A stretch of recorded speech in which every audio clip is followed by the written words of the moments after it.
धम्मपद पापवग्गो गरीब ब्राह्मणाची कथा। कुशल कर्म त्वरित करा, स्थळ जेतवन श्रावस्ती। अभिथरेथ कल्याणे पापाचित्तं निवारय। दंधहि करतो पुण्यं पापस्मी रमती मनो। याचा अर्थ असा आहे, कुशल कर्म करताना त्वरित करा, कुशल कर्म करताना त्वरित करा, पापापासून मनाला दूर ठेवा। कुशल कर्म पुण्याचे काम करताना, कुशल कर्म करताना टाळाटाळ करणाऱ्याचे मन पाप करण्यास प्रवृत्त होते। टाळाटाळ करण्याचे मन कुशल कर्म करताना टाळाटाळ करणाऱ्याचे मन पाप करण्यास प्रवृत्त होते। गाथा कथा अशी आहे, श्रावस्ती येथे एक गरीब ब्राह्मण पत्नीसह राहत होते। त्याच्याकडे बाहेर जाण्यासाठी दोघां मिळून एकच वस्त्र होते, त्यामुळे एका वेळी दोघांना बाहेर पडता येत नव्हते। तथागतांचे जेतवन विहारात धम्म उपदेश श्रवण करण्यासाठी दिवसा पत्नी व रात्रीच्या वेळी पती जात होते। एकदा भगवंताचे प्रवचन ऐकून ब्राह्मण भावविभोर झाला।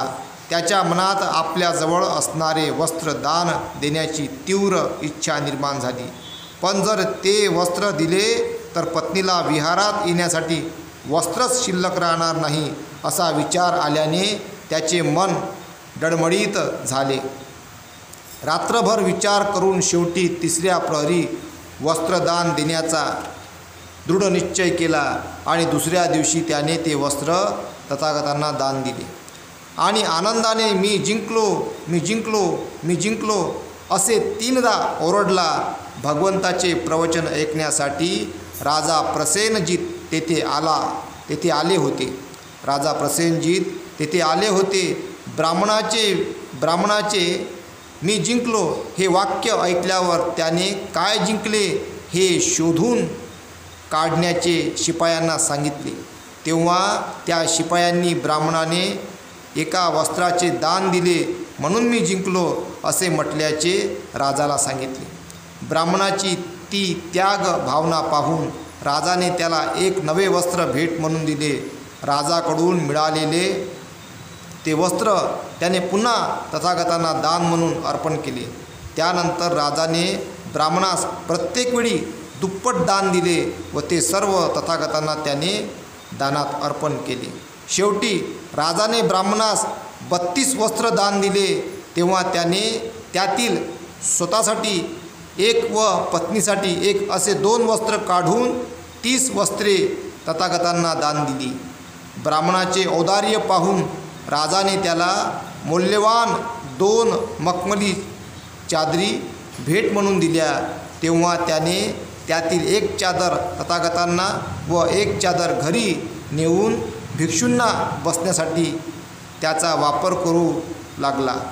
हे सर्व पाहून राजाला फारच आनंद झाला व त्याने ब्राह्मणास सर्व चतुष्क दान दिले। सर्व चतुष्क म्हणजेच 4 वस्तू देणे होय। यामध्ये 4 हत्ती, 4 घोडे, 4 दास, 4 दासी, 4 गावे, 4 स्त्रिया व 4000 कारशापण बक्षीस म्हणून दिले।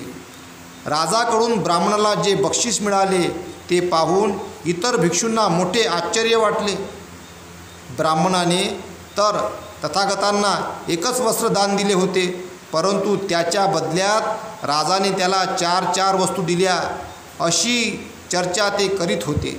चर्चा ऐकून तथागत म्हणाले, ज्या व्यक्तीला दान करण्याची इच्छा झाली असेल तेव्हा त्याने तीव्रतेने ती अंमलात आणल्यास तेवढ्याच प्रमाणात त्याचे फळ प्राप्त होते।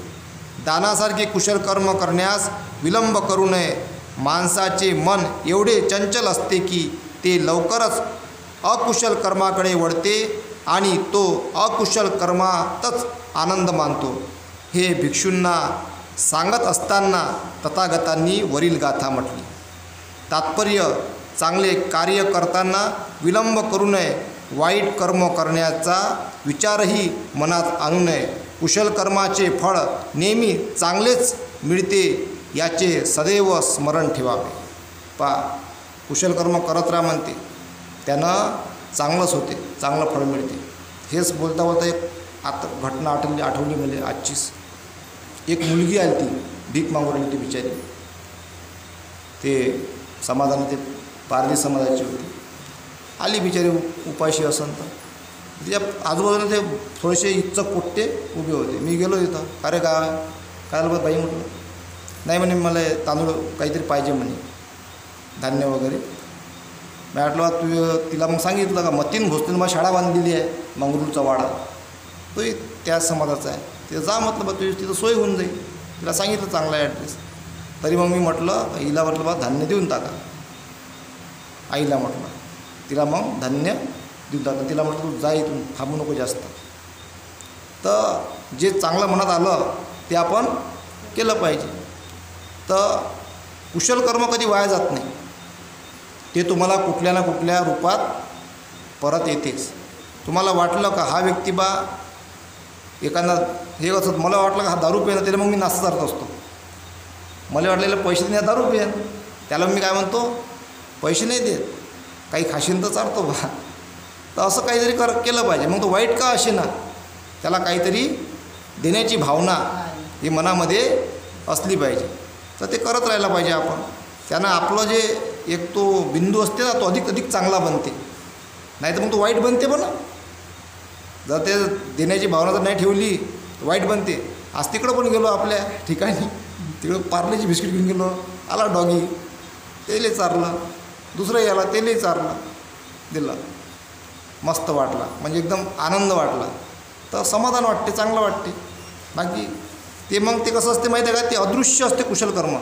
ते दिसत नाही, ते दिसत नाही पण आहे. बाबासाहेबांचं कार्य पाहून किती मोठं आहे. अदृश्य कार्य तर आपल्याला काही माहिती नसन. प्रत्येक गोष्ट बाबासाहेबांनी पुस्तकामध्ये लिहिली पण नसन. लिहिली असन काय, जे बाबासाहेब काही चांगले कर्म अजून कार्य केले असतील ते तर आपल्याला माहीत पण नाही आहे. ते लिहून पण नसेल कुठं ते अदृश्यही आणि दृश्य सगळे कुशल कर्म बाबासाहेबांचे, याचं फल आपल्याला भेटत आहे आज.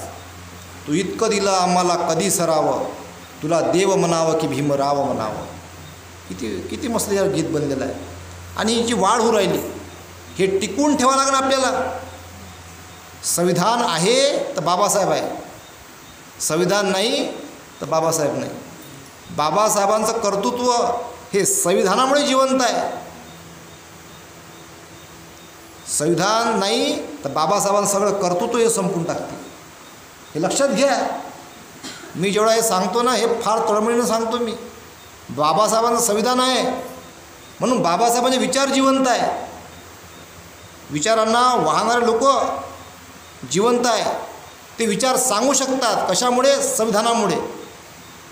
संविधान नसेल तर बोलण्याचा अधिकारसुद्धा मिळणार नाही. म्हणून संविधानाचं रक्षण करणे हे आपण सर्वांचं कर्तव्य आहे आणि तेच कुशल कर्म आहे.